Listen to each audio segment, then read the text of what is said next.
Well, g'day Year 7s. So this is going to be our last video in our algebra series actually. In fact, this is the last skill that we're going to learn in algebra altogether.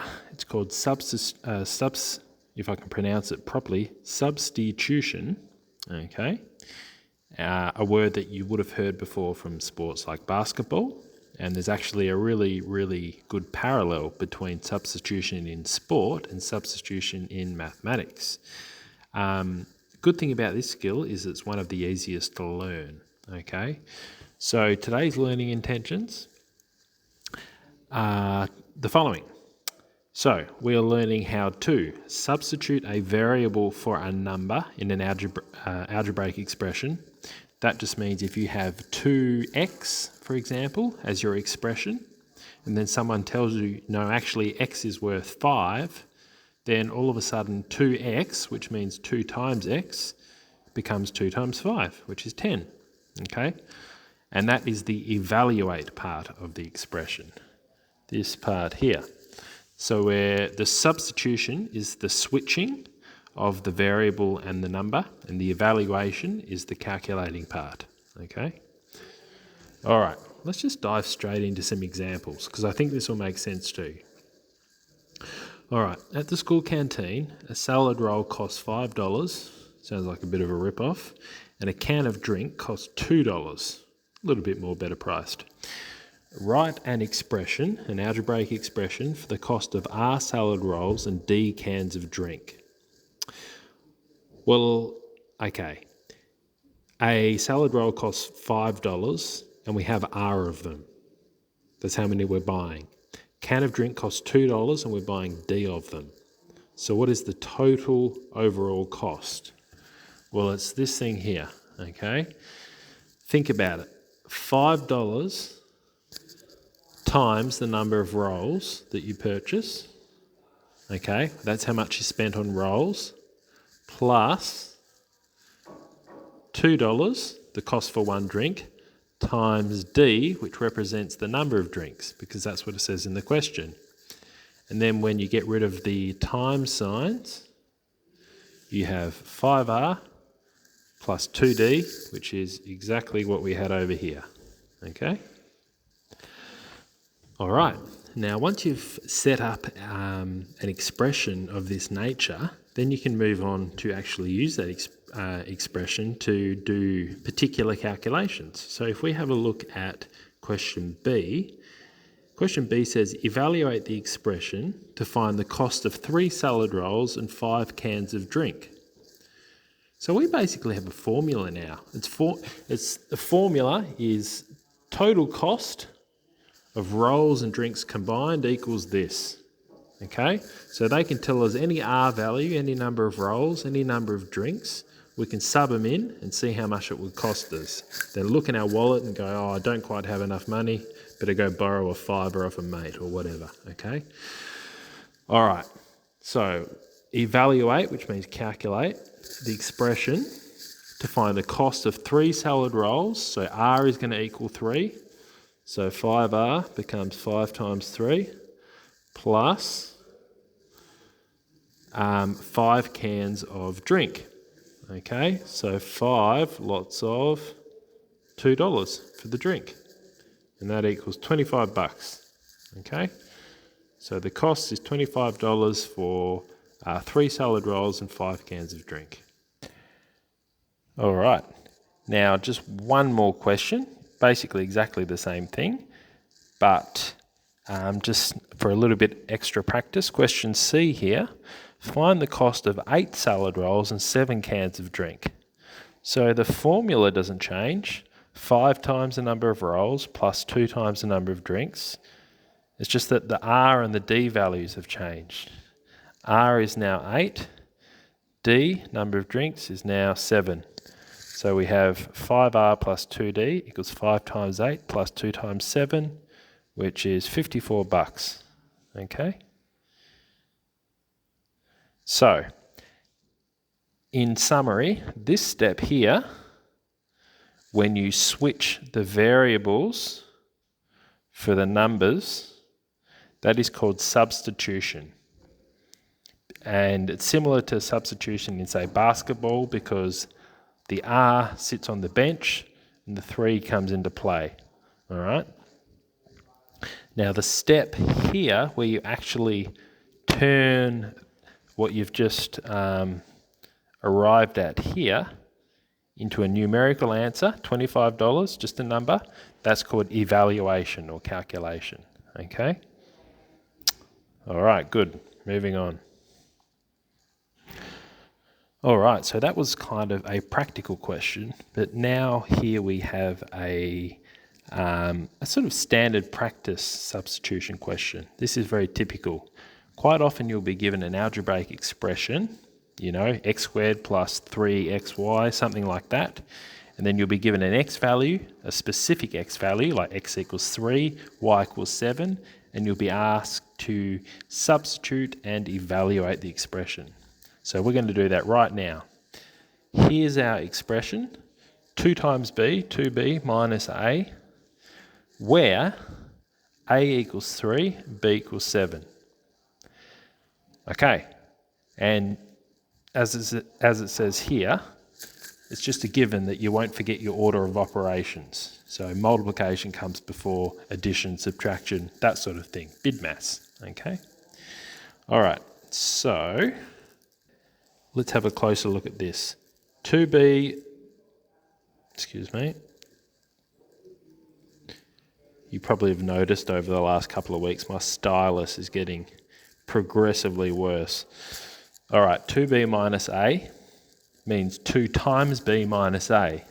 So 2 times 10, because in the question it says b equals 10.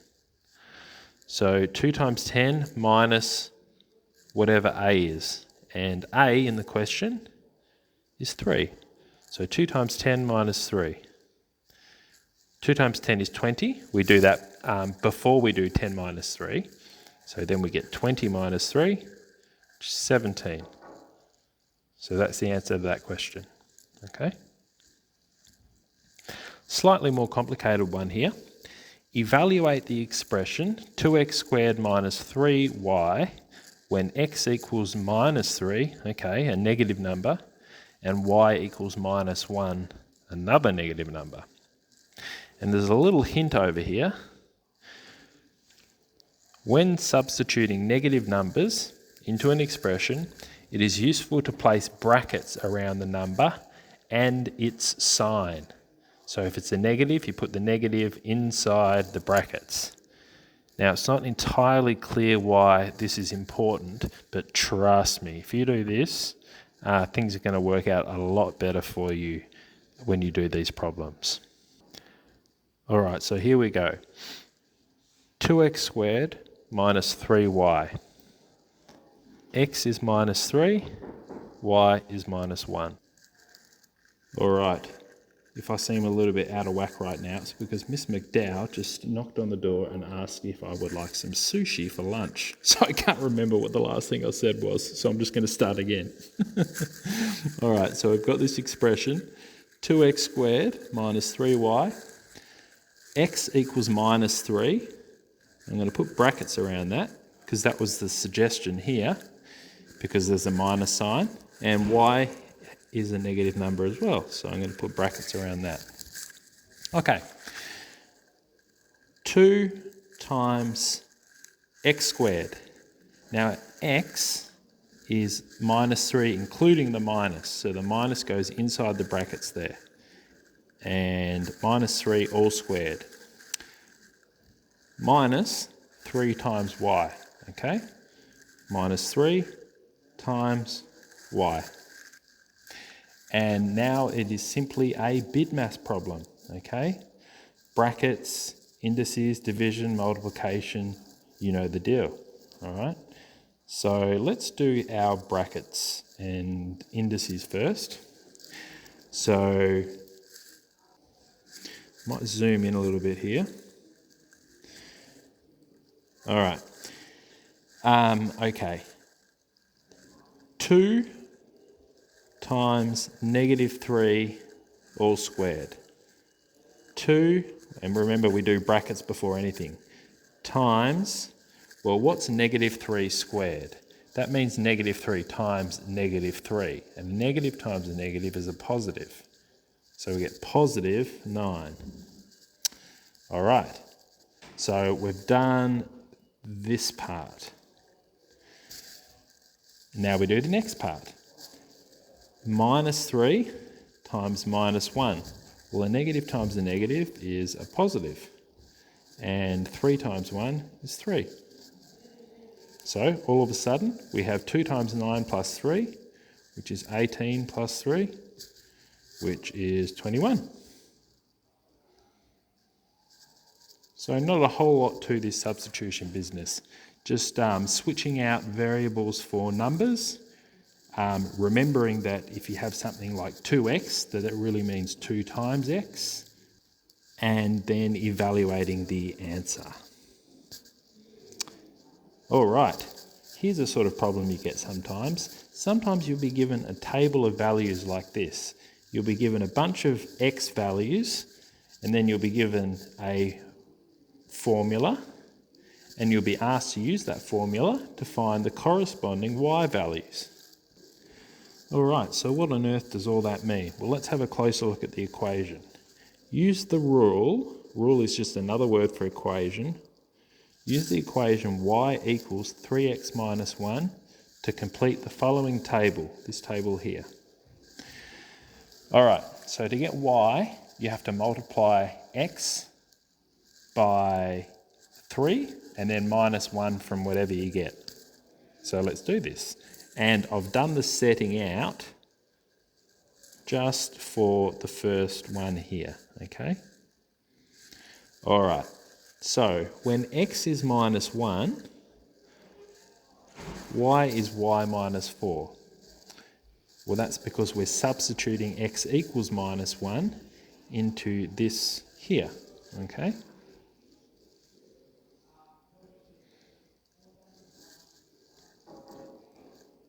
All right, so here we go. Y equals 3x minus 1. Now x equals minus 1. That's the first x value that we're going to play with. All right, so we get 3x becoming 3 times minus 1.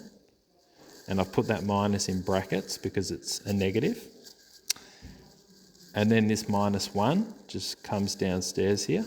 So we get 3 times minus 1 minus 1. All right. Now, zoom in. Positive 3 times negative 1. Positive times a negative is a negative. 3 times 1 is 3. Okay, so 3 times negative 1 is negative 3.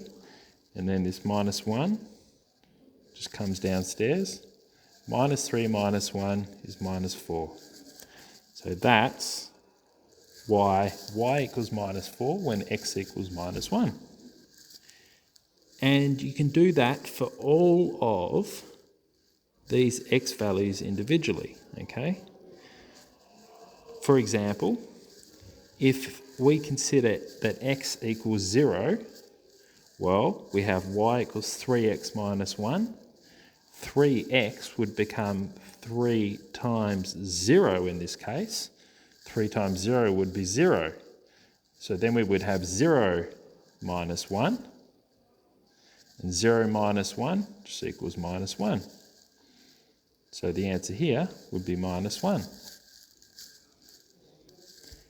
And it continues on in that manner to figure out what y equals when x equals positive 1.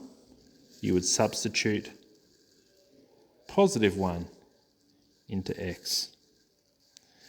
To figure out what y equals when x is positive 2, you would substitute positive 2 into x. And I'm really having trouble with my stylus right now. There we go. Okay, and then you would fill in this whole table.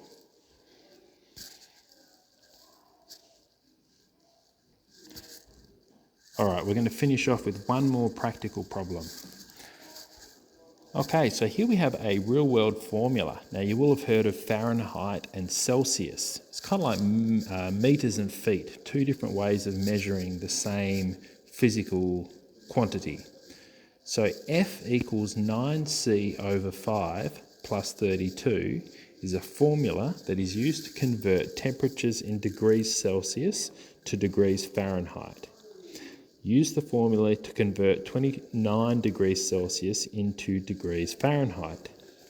Well, the degrees in Fahrenheit equals 9 multiplied by whatever the degrees in Celsius is that we want to convert, divided by 5 plus 32. So that's all we need to do. So remember, we're converting 29 degrees Celsius into Fahrenheit.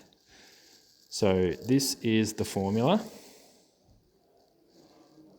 This stylus is driving me absolutely crazy. Okay, so 9 times 29, because that's the Celsius value we want in Fahrenheit, divided by 5 plus 32. Put that into your calculator and you get the degrees in Fahrenheit. So we've converted Celsius into Fahrenheit. Okay. All right. Well, guys, that was substitution, and that was actually the last thing we study in algebra. I'm recording this video on a Friday. I'm going to go and finish setting up your lessons for next week. We'll have one Google Meets lesson. We'll have a couple of lessons on solving equations, a couple of lessons on a few different bits and pieces. I'll speak to you once next week, but make sure you stay in contact if you need any help, and I'll see you after then. Bye.